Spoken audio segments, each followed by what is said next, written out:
तेबी त्रिशूल broadcasting network का प्रोग्राम है। शाम का वक्त है। आप हर के खिदमत में अस्सलाम वालेकुम व रहमतुल्लाहि व बरकातुहू। नमस्ते, नमस्कार। खुर मेरा दोस्तों, आज की ताज़ा खबर और ये भी आज स्टार न्यूज़ से निकाल कर हम आपके सामने रखेंगे। दाखबलत तो नहीं मिला, लेकिन फिर भी कुछ खबरें आपके सामने रखने की हम कोशिश करेंगे। और वैसे तो आज आप लोग को मालूम है कि मंगर है, अप्रैल की 7 तारीख़ सूरीनाम के इतिहास में एक अहम दिन है। और क्यों है ये तो आपको मालूम है। और अगर आपकी ज़िंदगी के लिए खुशी भरा दिन है तो मुबारकबाद, बधाइयाँ हम देते हैं। और गम है तो यकीनन आप लोग के गम में हम लोग भी शरीक है।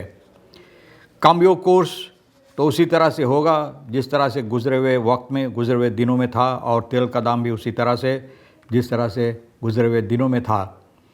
और आज की खबरें स्टार न्यूज़ और कुछ खबरें सोनी साहब रेखी शेर जो है लेकर आएँ, सभी मिलाकर आपके सामने रखेंगे।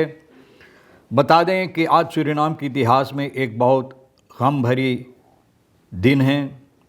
इतिहास में ये काली अक्षरों से लिखा जाएगा, जहाँ पर यानी कि आखिरी विदाई ली जाती है। और यह है चांद संतोखी से आखिरी विदाई आज ली जाती है। लास्ट आफ्सकेट वन चांद संतोखी स्टार्च एतफात एंड क्रेमाची। सरकारी मान मर्यादा के साथ इनका दाह क्रिया की जाएगी। और ज़रूर कहते हैं कि वक्त गुज़र जाती है, यादें रह जाती है। गुज़रा वक्त तो लौट कर नहीं आएगा। जो अपनी वक्त में ज़िंदगी में किया है वो तो रह जाएगा, वो वक्त लौट कर नहीं आएगा। लेकिन इनकी यादें जो है, इनकी कार्रवाइयाँ जो है, जो कर चले गए, ये बहुत दिनों तक याद रहेगा।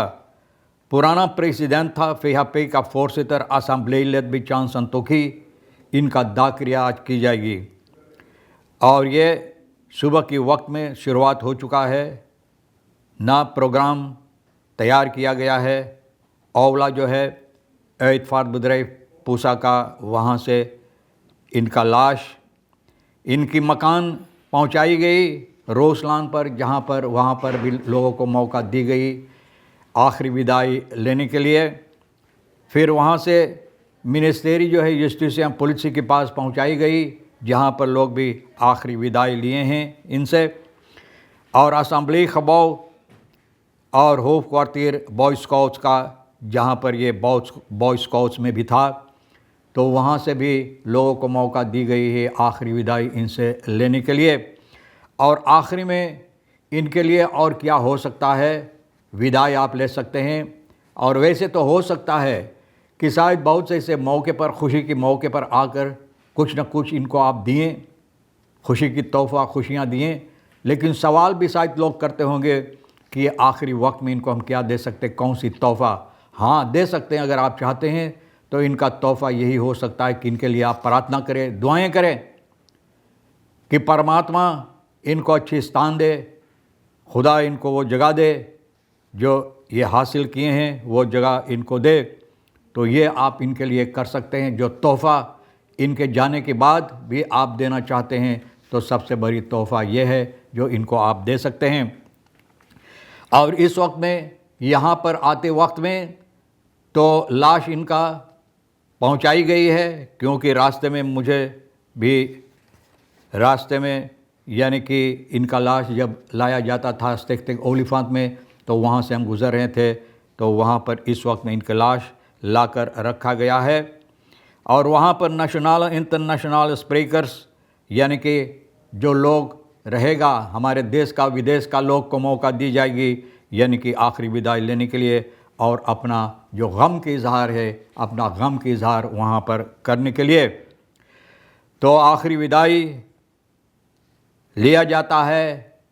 सूरीनाम के अंदर एक हस्ती से जो सूरीनाम का भी एक बड़ा बेटा था, अगर नहीं होता तो इतनी बड़ी बड़ी पदवी इनको नहीं हासिल होता। और अपनी कोशिश के साथ ये कोशिश किया है ये तमाम के तमाम पदवी हासिल करने के लिए। काम इनका जो किया ये ठीक नहीं या ठीक है, फैसला आप पर है। लेकिन फिर भी एक बड़ा हस्ती सूरीनाम के अंदर अब हम लोगों से अलविदाई ले लिया है।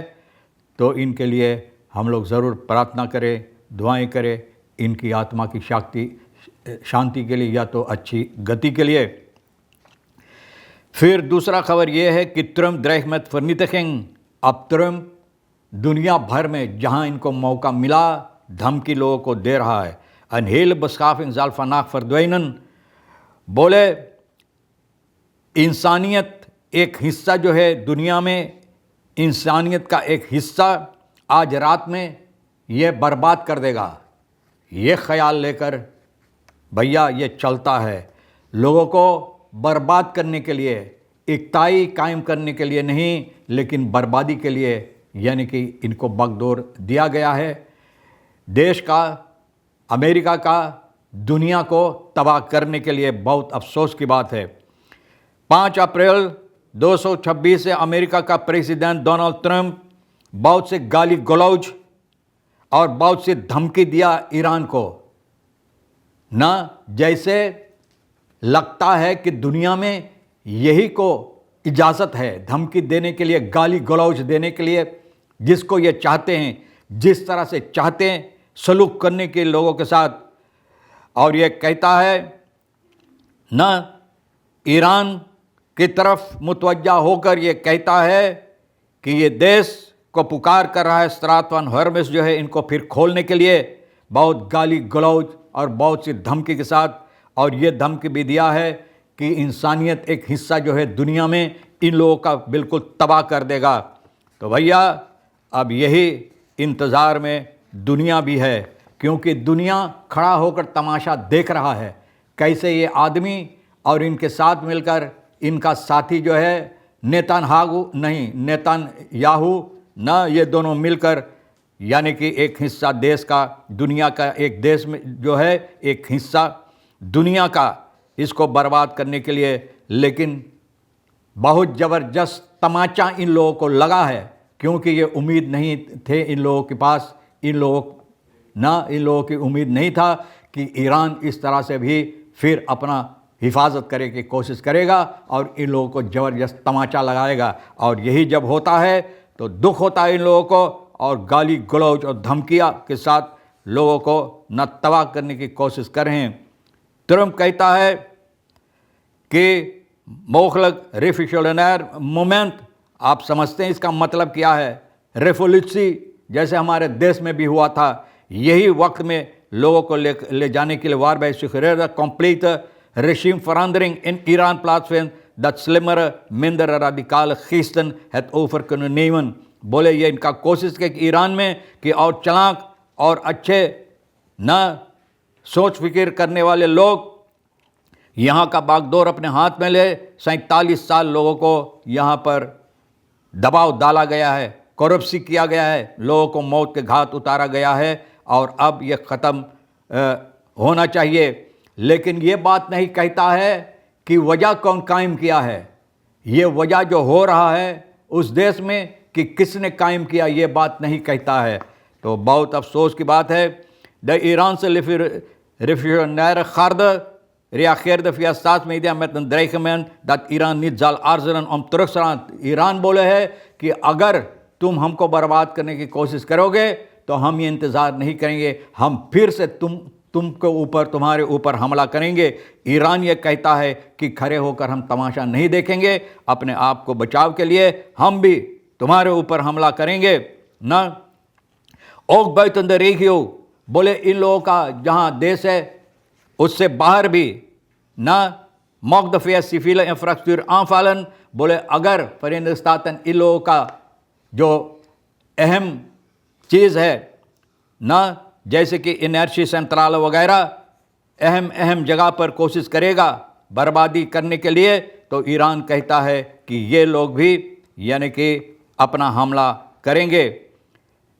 Amerikaans op Iraanse energiecentrale bruggen zullen leiden tot een verlies olie- en gasvoorziening voor de VS।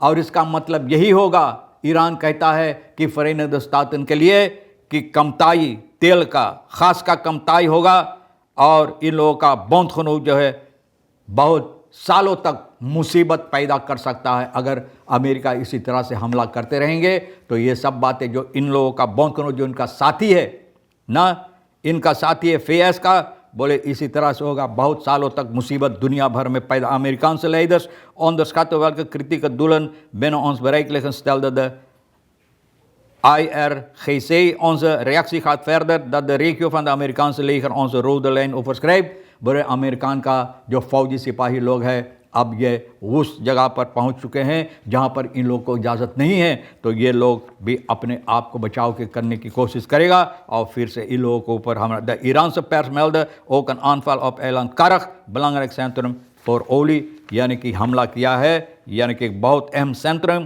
तेल का जो है कारख पर, जहां पर एक्सपोर्ट होता है और मिलिटेर यहाँ से हमला करता है। Maar aanvallen op olie zou een nieuwe escalatie betekenen, यानी कि तेल का जो इंफ्रास्ट्रक्चर है जहाँ पर तेल के पैदावार करता है, अगर वहाँ हमला होगा तो बहुत मुसीबत दुनिया भर में। Straat van Hormuz verdeelt olieinkomsten Midden-Oosten winnaars en verliezers। अब देखो बंद होने की सबब से Straat van Hormuz दुनिया भर में बहुत से मुसीबत पैदा हुआ है, और अमेरिका अगर इस तरह से हमला करते रहेगा तो मतलब ये है कि दुनिया भर में मुसीबत को पैदा करना है। तो भैया ऐसे ऐसे लोग दुनिया में पैदा होते हैं ना, जहाँ पर सुरक्षा के लिए, हिफाजत के लिए, मोहब्बत प्यार के लिए, यानी कि एकताई के लिए, लेकिन दुनिया भर में बर्बादी के लिए। बहुत अफसोस की बात है।